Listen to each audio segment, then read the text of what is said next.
안녕하세요. 한길민법 2강 시작하겠습니다. 1강에서 가장 강조했던 부분은 여러분들의 합격을 위한 방법론이었습니다. 지금 다시 한번 1강을 보시면서 여러분들이 주어진 조건에서 가장 적합한, 가장 적당한 공부 방법론을 선택하셔야 됩니다. 그 작전을 짜야 됩니다.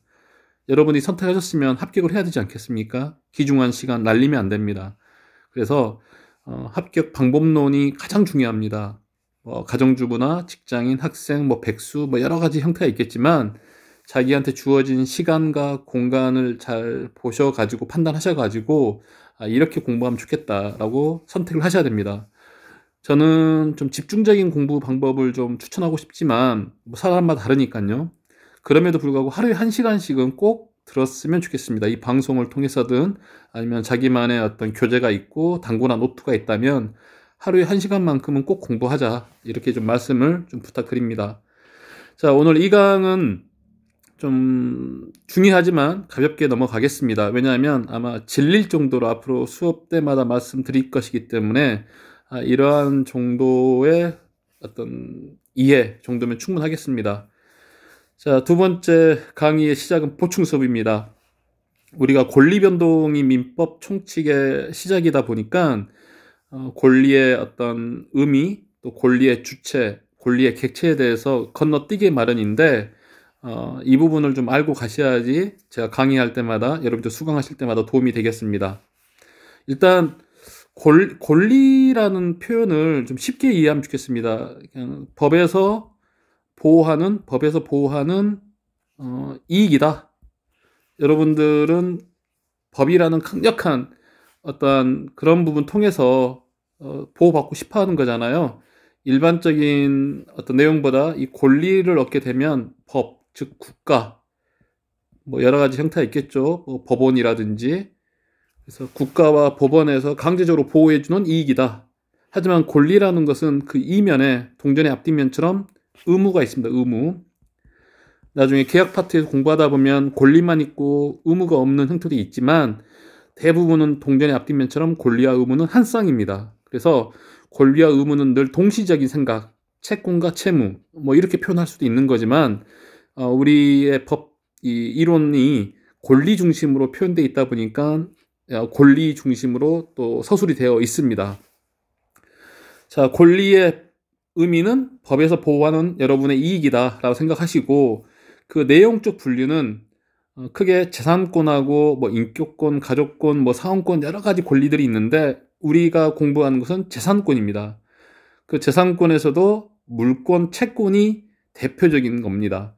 이 물권은 말 그대로 물권법과 채권법에서 지겨울 정도로 공부하니까 그때 공부 깊숙하게 하는 걸로 하고, 다만 이 정도가 물권이고 이 정도가 채권이거나 정도는 인식하시면 좋겠습니다. 자, 표를 좋아하다 보니까 표로 간단히 정리했는데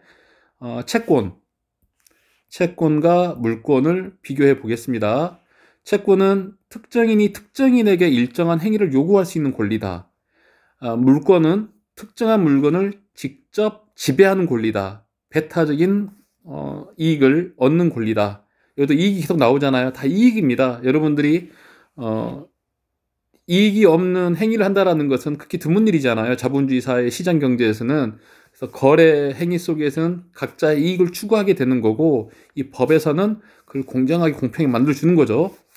말이 새 나갔습니다. 아무튼 자, 채권에서는 그 채권의 객체, 채권의 내용이 뭐냐? 그뿐입니다. 특정인의 행위입니다. 행위. 해달라, 뭘 청구하는 거죠. 자, 물건의 객체는 뭐냐? 물건입니다. 물건. 참 우리가 쉽게 늘 접하는 이 물건이라는 게 얼마나 이 민법 총칙 물권법에서는 중요한 학문적인 용어인지 정말 알게 되게 됩니다. 일단 그 물권의 객체는 현존, 특정, 독립된 물건이다. 이 정도를 생각하시고, 나중에 물권법에서는 여기 나오죠. 일물인권주의나 물권 법정주의, 이 모든 게 다 연결되는 부분입니다. 왜? 직접 지배하니까요. 직접 지배하기 때문에 법에서 정해준, 그러니까 물권 법정주의가 큰 원칙이 되고, 하나의 물건에는 하나의 물권, 물건에는 물권이 있다라는 가장 중요한 원칙들이 나오게 되어 있습니다. 자, 물권에 대한 대표적인 특징을 벌써 말씀드렸고, 채권의 특징은 뭐냐? 상대적인 권리입니다. 그 사람에게만 주장 가능합니다. 청구권이라고 말씀드렸는데, 그 사람과 매매 계약을 하게 되면, 이 매매 계약을 하게 되면 A라는 사람은 대금 지급 청구권을 갖게 되고, 그 상대방은 소유권 이전 등기 청구권이라는 채권이 발생하게 됩니다. 이러한 그 채권이라는 것은 즉 상대방의 행위를 요구하게 돼 있고 그 이행이 뒤따라야 됩니다. 그러면 우리가 가장 많이 들었던 이행하지 않으면 채무 불이행이 됩니다. 자, 그 특징이 나오죠. 어떤 이행기까지 약속된 기간까지 기한까지 이걸 해달라고 했는데 그걸 못하게 되면 채무 불이행이 되고 그에 대한 책임을 지게 됩니다. 자, 채권과 물권은 어떤 상대적이다, 절대적이다. 그리고 특정인의 행위를 요청하는 게 채권이고 물권은 직접 지배하는 거다. 이 정도만 공부하고 우리가 채권법이나 물권법에서 더 집중적으로 다루겠습니다. 자, 그리고 작용에 대한 분류입니다. 작용에 대한 분류는 여러분들이 공부를 쭉 이제 목차대로 하다 보면 계속 튀어나옵니다. 어제가 아니죠. 1강 때 말씀드렸던 그 취소도 형성권인데 그 취소, 동의, 여러 가지 권리 행사들이 형성권이라는 것을 알고 있어야 됩니다. 이 형성권이 굉장히 무섭거든요. 청구권은 다른 상대방한테 청구하는 거지만 형성권은 말 그대로 법률 효과가 바로 나오는 겁니다. 자, 하나씩 다뤄보겠습니다. 이것도 이해 정도만 하고 넘어가도록 하겠는데 알고는 있어야지 다음에 강의할 때마다 이게 청구권입니다, 형성권이다 말할 때마다 여러분들이 그 흐름이 빨라지는 거죠. 이해의 흐름이. 자, 작용에 대한 분류 중에 첫 번째는 지배권이 있습니다. 지배권은 타인의 행위 매개 없이 일정한 객체에 대해 직접 지배력을 발휘할 수 있는 권리이다.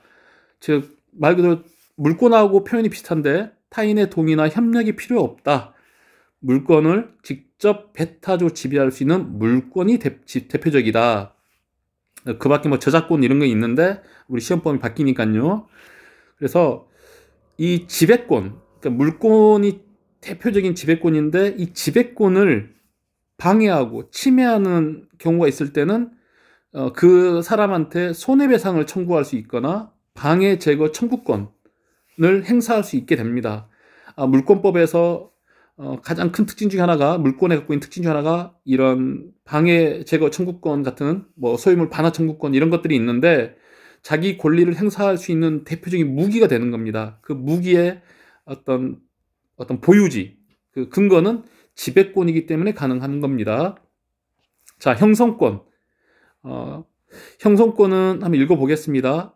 법률행위 당사자 중에 어느 일방의 의사표시만으로 법률행위의 효력이 발생, 변경, 소멸하는 권리입니다. 이는 법률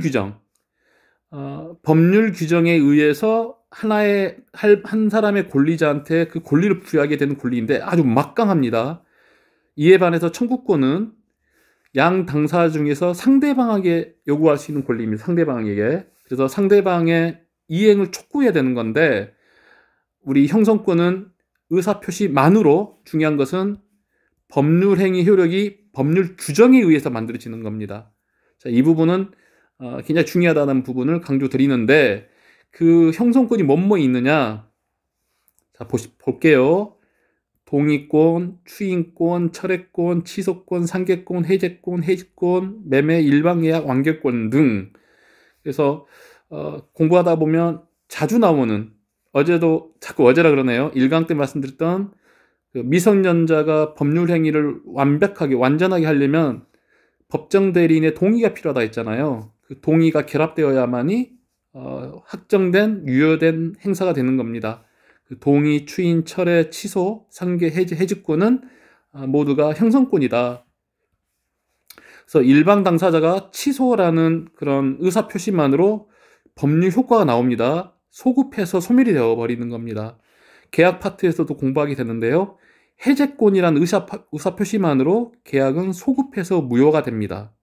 그리고 그에 따르는 결과로 각 당사자는 온상회복을 해야 됩니다. 취소도 소급적으로 소멸되는데 그때는 부당이득이 되고, 해제권에서는 원상회복이라는 말을 씁니다. 거의 비슷한 내용입니다. 이런 형성권이 강력한 무기이기 때문에 무섭죠. 이 무기는 말 그대로 약간 일방의 행사만으로 효과가 나오잖아요. 효과가 나오기 때문에 어떤 제척기간, 이 제척기간, 행사기간을 둔 겁니다.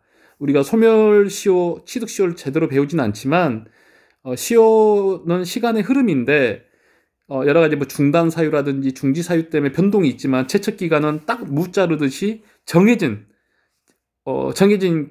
기간입니다. 그래서 10년 안에 무조건 형성권을 행사해야 된다라고 규정되어 있으면 그 안에 행사하지 않으면 그 형성권 날아가게 되어 있습니다. 자, 주의할 것은 뭐냐? 청구권의 이름이지만 형성권인, 이게 여러분들이 이제 암기가 처음으로 필요한 것들입니다.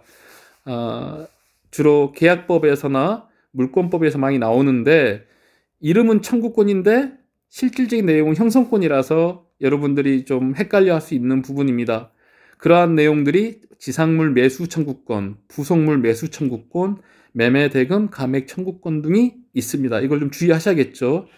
근데 형성권의 그 법리를 판단해 보시면, 알게 되시면 이해가 됩니다. 지상물을 사달라, 부속물을 사달라, 이렇게 요청하자마자 그 상대방이 뭐 동의받고 승낙하는 게 아니라 바로 효과가 나오잖아요. 매매가 되어버리거든요.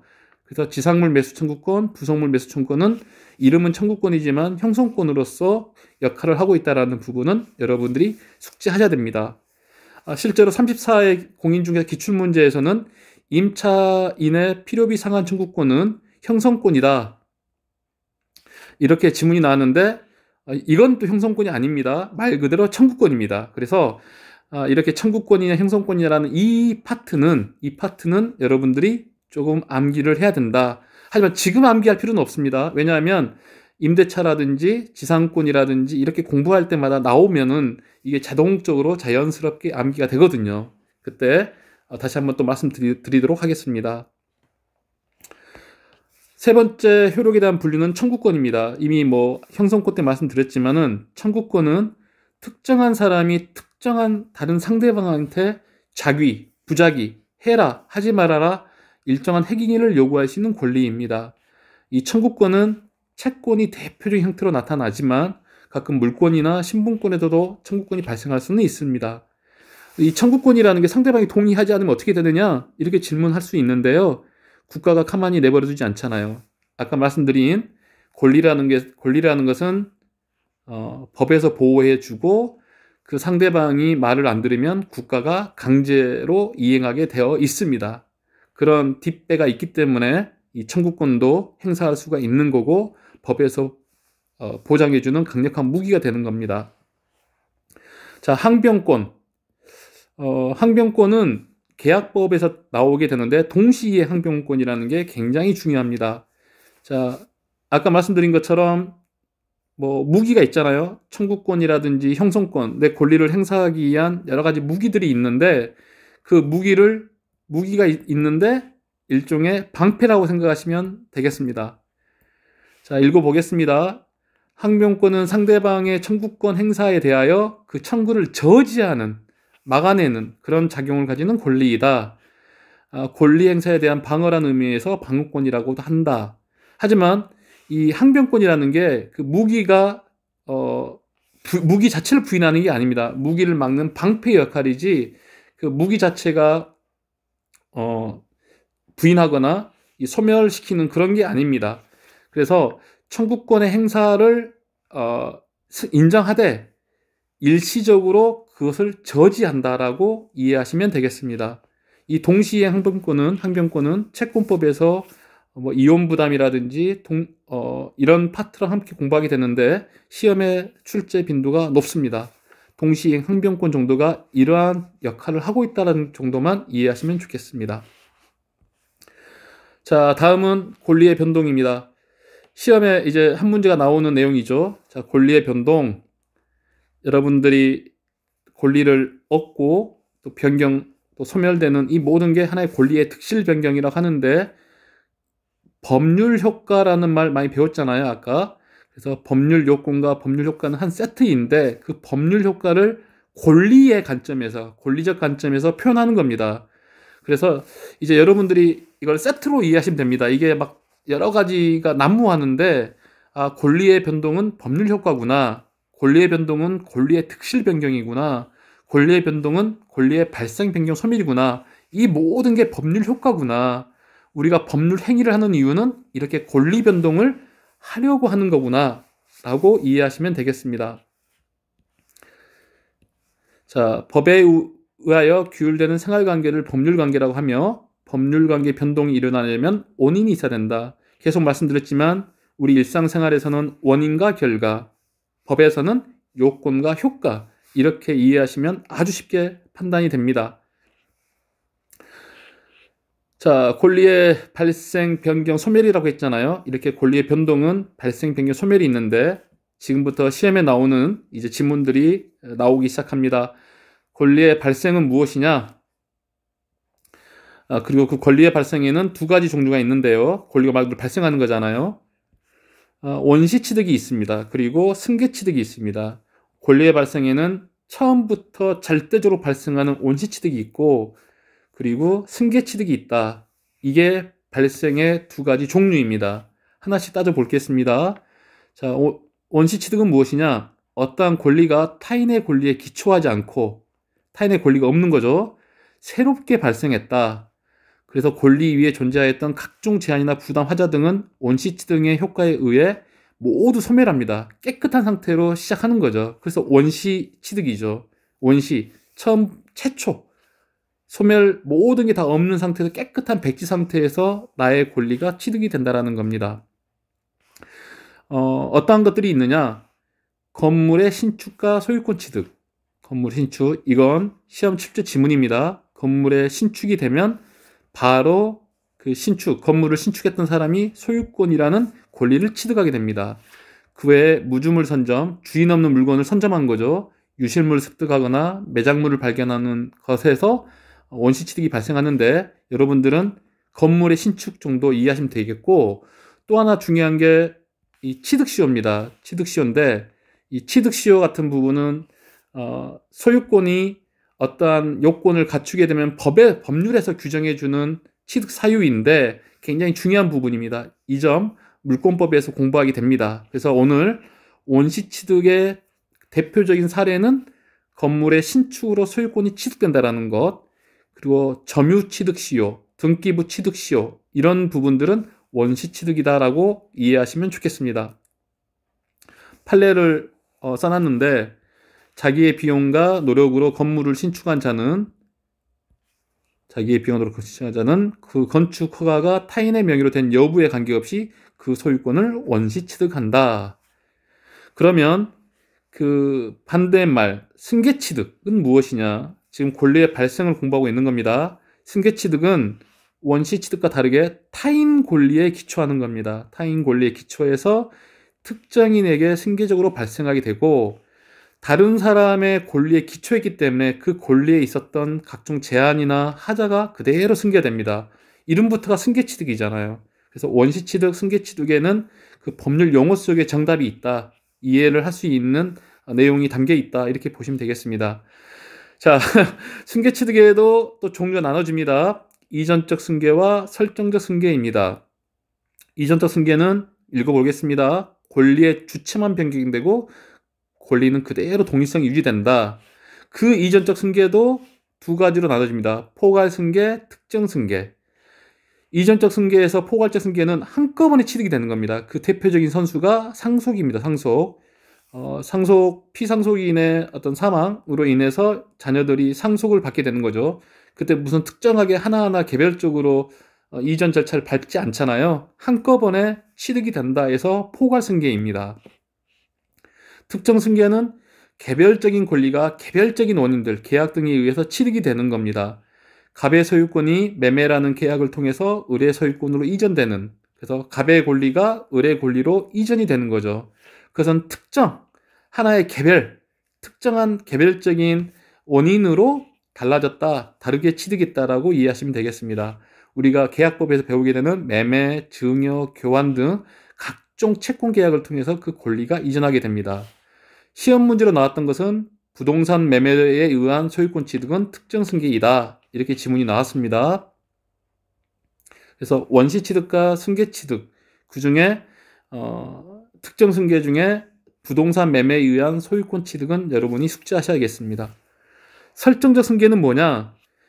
이전적 승계는 A란 사람의 모든 것이 B라는 사람한테 넘어간 거잖아요. 어떤 특정 그 권리가. 근데 설정적 승계는 그 권리자의 권리는 그대로 존속하고 새로운 권리자가 그 권리 위에 제한적인 권능만 일부를 취득하는 겁니다. 말씀 들어보겠습니다. 자, 소유권이 있는데 그 소유권은 처분 권능이 있고 사용 수익할 수 있는 권능이 있어요. 소유권도 여러 가지 컨텐츠가 있는 거죠. 내가 직접 이것을 다른 사람한테 양도하면서 그 처분이라고 하는데 그렇게 판매하면서 매매하면서 생기는 수익도 생길 수 있는 거고, 내가 땅을 사고 건물을 매매해서 얻는 이유는 사용 수익할 수 있는 이유 때문이잖아요. 이런 여러 가지 권능들이 있는데 이 권리를 채우는 권능들이 있는데 이 설정적 승계는 그 중에 일부를 가져가는 겁니다. 예를 들면 저당권은 처분 권능의 어떤 권리를 설정해서 저당권을 설정하게 되는 거고, 지상권과 전세권은 사용수익 권능, 내가 A라는 사람의 소유권에서 땅만 빌려서 사용 수익을 하겠다라는 그런 내용으로 설정을 하는 겁니다. 그래서 소유자의 권리는 그대로 있고 지상권자나 전세권자나 저당권자가 그 위에 일부만 어떤 권능을 갖고 가는 개념이죠. 설정되어 있다. 이렇게 이해하시면 되겠습니다. 권리의 변경입니다. 이 부분은 쉽게 넘어가겠습니다. 주체 내용의 작용의 변경이 있는데 권리의 변경 중에서 주체의 변경은 권리의 이전적 승계랑 같은 말입니다.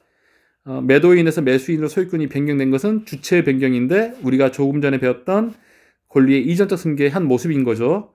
내용 변경에는 질적 변경이 있고 양적 변경이 있다. 질적 변경 중에는 나중에 공부하겠습니다만 손해배상 청구권, 채권에서 청구권을 행사했는데 상대방이 이행을 하지 않아요. 그럼 채무 불이행이 되고 그 책임으로 손해를 물어줘야 되잖아요. 그런 손해배상 청구권으로 바뀐다. 물건을 인도해달라고 했는데 그 물건의 인도 청구권이 손해배상으로 바뀐 것, 이렇게 내용이 달라지는 거죠. 그게 양적인 변경이 아니라 질적으로 달라진 거죠. 물건의 인도를 해달라는 청구권이 손해배상 청구권으로 바뀌었다. 이게 질적 변경입니다. 양적 변경은 소유권의 객체에 제한 물권이 설정되어 소유권이 제한받는 경우, 아까 말씀드린 것처럼 A라는 토지의 소유권에서 어떤 그 교환 가치라든지 사용 수익 그 가치만 일부만 제한받는 겁니다. 작용, 자, 권리가 가진 힘, 즉 그 세기가 달라지는 겁니다. 저당권을 공부하다 보면 알게 되겠지만 선순위 저당권이 소멸하면 후순위 저당권이 승진하는 이런 경우가 그 작용이 바뀌었다라고 생각하시면 되겠습니다. 권리의 소멸입니다. 지금 여러분들 지금 전체적인 숲을 봐야 됩니다. 권리는 발생되고 그리고 변경되고 소멸되고 이 모든 게 권리의 변동이다. 그 권리의 변동 중에는 당연히 인간의 생로병사처럼 권리도 죽게 되어 있는 겁니다. 절대적으로 객관적으로 죽는 게 있고 상대적으로 주관적으로 소멸되는 경우가 있습니다. 마치 말장난 같긴 하지만 이 법에서 이 분류를 정확히 나누지 않으면 이게 나중에 법률행위 해석이라든지 여러 가지 법률 관계에 있어서 명확한 판단을 못 내리니까 하나하나 섬세하게 따지는 겁니다. 자, 목적물의 멸실로 소유권이 소멸한 것은 뭐 화재로 멸실됐거나 물에 잠겼다거나 그렇게 되면 소유권 자체가 절대적으로 없어지는 겁니다. 그리고 내 권리를 포기하는 것, 이런 부분들, 변제, 채무 이행의 어떤 사실적 행위인데 변제가 되면 돈을 다 갚게 되면 그 권리가 소멸되는 거죠. 내가 저 사람한테 5천만 원 빌려줬는데 그 상대방이 5천만 원 갚게 되면, 변제를 하게 되면 내가 갖고 있던 5천만 원의 권리가 소멸되는 겁니다. 이 모든 것은 절대적이고 객관적으로 소멸된다. 그러면 상대적이고 주관적인 소멸은 무엇이냐? 매매에서 매도인 입장에서 보겠습니다. 매매로 자신의 소유권이 소멸되는 것. 갑에서 을로 매매를 계약을 했습니다. 그럼 갑의 토지가 X토지가 을의 X토지로 달라지는 거잖아요. 그럼 X토지는 그대로 있는데 갑의 소유권만 사라진 거잖아요. 그래서 상대적이고 주관적이라는 표현들은 절대적이고 객관적인 어떤 누구한테나 이런 의미가 아니라 우리 법에서는 그 사람을 특정 지었을 때 상대적이다, 주관적이다 이런 표현을 하게 됩니다. 그래서 매매에서 X토지가 을의 토지로 바뀌는 것을 갑의 입장에서는 소멸되었다라고 표현하게 됩니다. 제가 표를 좋아하다 보니까 지금 물권법을 공부하고 있지 않지만 이 민법 총칙에서 배우고 있는 권리의 발생, 변경, 소멸을 물권법에서는 그대로 물권의 발생, 물권의 변경, 물권의 소멸로 공부하게 되는 겁니다. 오늘은 물권법을 공부한 시간 아니니까 이렇게 넘어가겠습니다. 자, 시험 문제를 봐볼까요? 여러분들 한번 풀어보시겠습니까? 이게 처음에 당황할 수 있죠. 왜냐하면 제가 1강 때도 말씀드렸지만 2회독, 3회독 되면은 다 알게 되는, 다 이해될 수 있는 아주 쉬운 문제인데 처음에 1회독 보자마자 이게 뭐야? 이렇게 나올 수밖에 없는 거죠. 그래서 2회독 할 때 다시 한번 풀어보면 너무너무 쉽다. 그리고 뭐라 해야 될까요? 지금부터 무조건 막 똘똘똘똘 암기할 생각은 좀 버려라 라고 계속 강조드립니다. 이건 자동적으로 자연스럽게 암기된다는 걸 말씀드립니다. 자, 같이 문제를 풀어보겠습니다. 다음 중 서로 잘못 짝지어진 것은 제가 저의 공부 요령인데 이미 답을 좀 표시해 놨습니다. 그래서 처음부터 시간을 허비하고 싶지 않았습니다.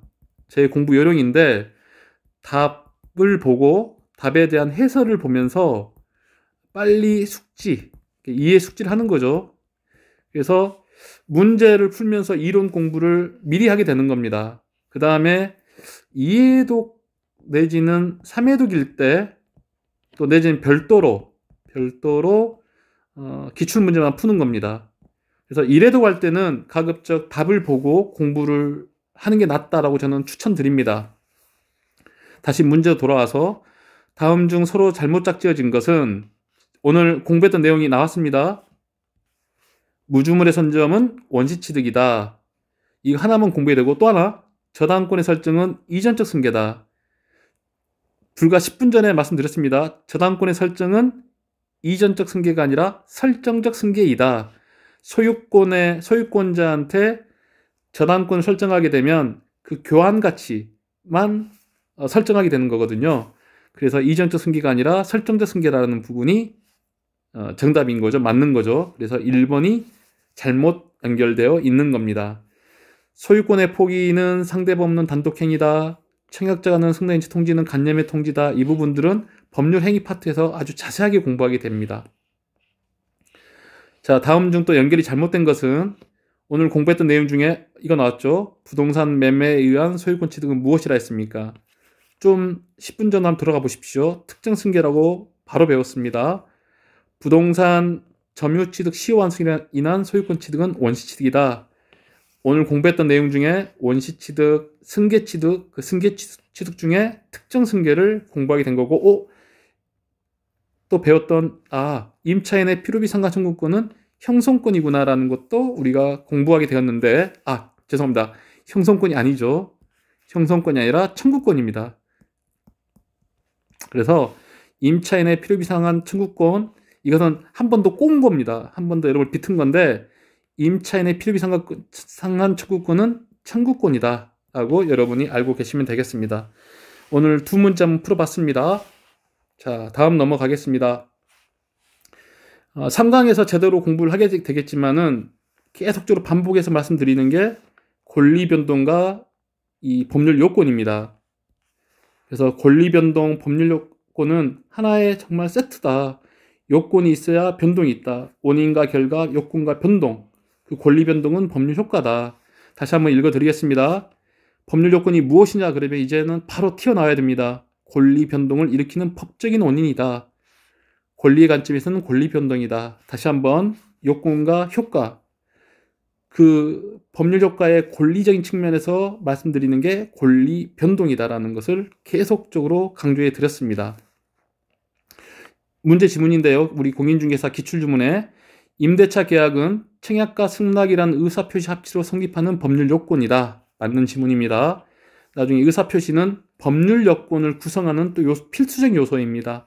이러한 청약, 승낙이 뭉쳐서 법률 요건이 되고 이게 합치가 되어서 권리가 변동이 되는 겁니다. 이 법률 요건에는 세 가지가 있는데 법률행위, 준법률행위, 법률규정이 있습니다. 그 중에 가장 공부하셔야 될 내용이 법률행위입니다. 간단하게 다시 한번 정리합니다. 권리 변동은 법률 요건은 법률행위로 구성되어 있다. 그 법률행위는 또 의사표시가 필수 불가결한 요소로 되어 있다. 그래서 의사표시 종류는 단독행위와 계약과 합동행위. 산을 넘고 강을 건너왔는데 결국 우리가 단독행위나 계약이나 합동행위를 배우려고 지금 1강과 2강을 진행한 겁니다.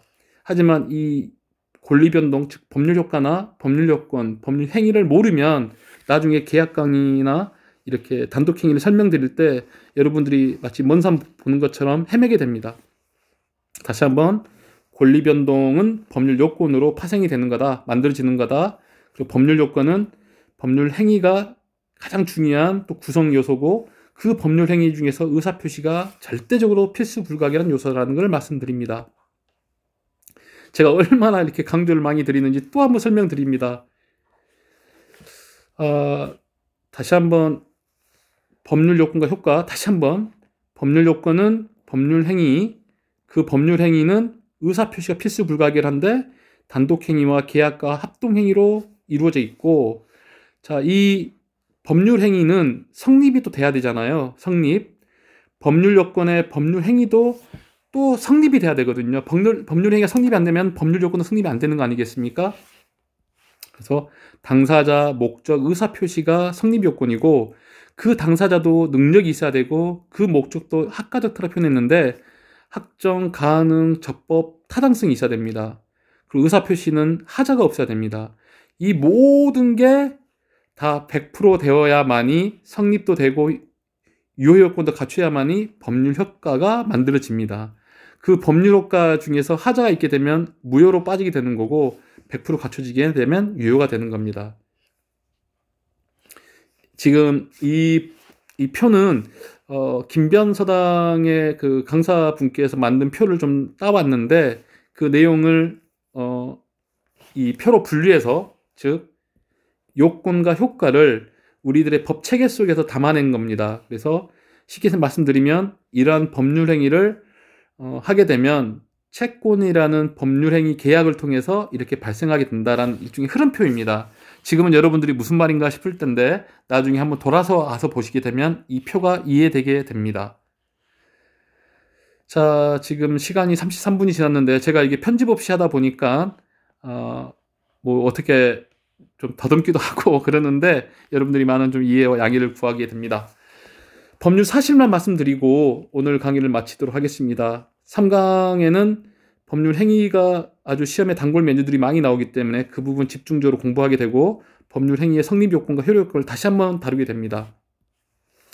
자, 법률 사실은 사실 시험에서 정말 뭐라 하죠? 아까 법률 행위만큼의 비중도가 있지는 않지만 우리가 법 체계 속에서 이해해야 할 부분 중에 하나입니다. 그래서 법률 요건이 이렇게 표현해 드리겠습니다. 법률 요건이 있어요. 그리고 효과를 만들게 되잖아요. 법률 효과. 이 법률 요건은 법률 행위도 있고 준법률 행위도 있고 법률 행위, 준법률 행위, 법률 규정이 있습니다. 이 모든 게 법률 사실이고 또 수많은 법률 사실들이 있습니다. 법률 행위 중에는 색깔이 너무 이렇게 의사표시도 있습니다. 그래서 이 모든 하나하나가 다 법률 사실들입니다. 이 법률 사실들이 다 개개인적인 구성 사실인데 이게 다른 법률 사실과 결합해서 법률 요건을 이루게 됩니다. 그래서 법률 사실들이 무엇인 정도는 이해하면 공부하는데 이해도가 빨라지게 됩니다. 자, 법률 사실을 구분시켜 보겠습니다. 정말 많죠? 법률 사실을 이렇게 표로 보시면 한눈에 보게 만들었는데 이거 어떻게 다 외워? 이렇게 생각하지 마시고 책의 표 중에서 강조하는 부분만 여러분들이 이해하시고 암기하시면 되겠습니다. 자, 용태는 외부적인 용태가 있고 내부적인 용태가 있습니다. 근데 이 용태, 이 외부적 용태 뭐 이렇게 딸딸딸딸 외우려고 하시면 정말 지금 시간 낭비입니다. 그 중에서 법률 행위가 있구나. 지금 이 수많은 법률 사실 중에서 법률 행위가 가장 중요하게 구성되어 있구나. 그 법률 행위 중에서 계약과 단독 행위와 합동 행위가 있구나 정도 이해하시면 되겠습니다. 다음 파트에 공부하게 됩니다. 그리고 또 중요한 거, 우리를 머리를 좀 스트레스 하게 하는 게 준법률 행위가 있습니다. 이름이 비슷하잖아요. 그래서 헷갈리고 시험에 자주 나옵니다. 준법률 행위는 또 나누어집니다. 표현행위와 사실행위. 또 준법률 행위는 의사의 통지와 관념의 통지와 감정의 표시 또 구분이 됩니다. 정말 이렇게 너무너무 체계를 구별을 많이 시켜놔서 여러분들 힘드시죠? 그런데 시험에서 자주 나오는 단골은 역시 의사의 통지, 관념 사실 통지, 이런 단독행위 정도가 나옵니다. 그래서 여러분들이 공부할 때는 이 노란 선 안 정도만 충분히 공부하셔도 정답을 추려내는 데는 어렵진 않다라고 판단합니다. 자, 그리고 마지막으로 꼭 드리고 싶은 말씀 중에 하나가 이렇게 기출지문들을 제가 중간중간에 이제 삽입해 놨는데, 자, 보시면 시간의 경과는 사람의 정신장애에 의하지 않는 법률 사실이다. 어떤 사정을 알지 못한다는 의미의 선의도 법률 사실이다. 대부분 우리가 뭐 하고 있는 모든 행위들, 뭐 사건이든 뭐든 간 다 법률 사실이라고 보시면 되겠습니다. 그 법률 사실 중에서 오늘 이거 하나만 여러분이 건져가셔도 저는 큰 보람이 있겠습니다. 선의, 악의, 그리고 가실. 법률 용어가 난무할 때마다 여러분들이 빨리 캐치하셔야 되는데, 오늘은 선의, 악의, 가실만 이해하시고 써먹어도 이제 보람이 있다는 말씀을 다시 한번 강조합니다. 나중에 그 의사표시 하자해서 공부하게 되지만, 통정허위 표시의 무효는 선의의 제3자에게 대항할 수 없다 할 때 이 선의라는 말이 무엇이냐? 우리가 상식적으로는 선의가 착하다. 죄송합니다. 선의가 착하다라고 생각하는데 그게 아니라 모른다입니다. 모른다. 그리고 악의는 안다입니다. 악의는 알다. 그리고 과실은 주의를 기울였으면 알 수 있었다. 이 세 가지는 여러분들이 오늘 반드시 이해하셔야 되겠습니다. 그래서 선의는 착하다가 아니라 몰랐다, 모른다고, 악의는 안다. 어떤 법률 행위의 상대방이 그 표의자의 행위를 알고 있는 것과 모르고 할 때 법에서 보호하는 내용이 정말 달라지거든요. 그 방향이. 그래서 오늘은 선의, 악의, 과실 정도만 이 법률 용어를 정확히 이해하시면 나중에 선의, 무과실, 선의, 중과실, 악의, 가실, 악의, 무과실 말할 때마다 여러분들이 아주 빠르게 이해할 거라고 생각합니다. 그러면 오늘 2강을 이 정도로 마무리하고 다음 3강에는 법률 행위 본격적으로 들어가도록 하겠습니다. 감사합니다.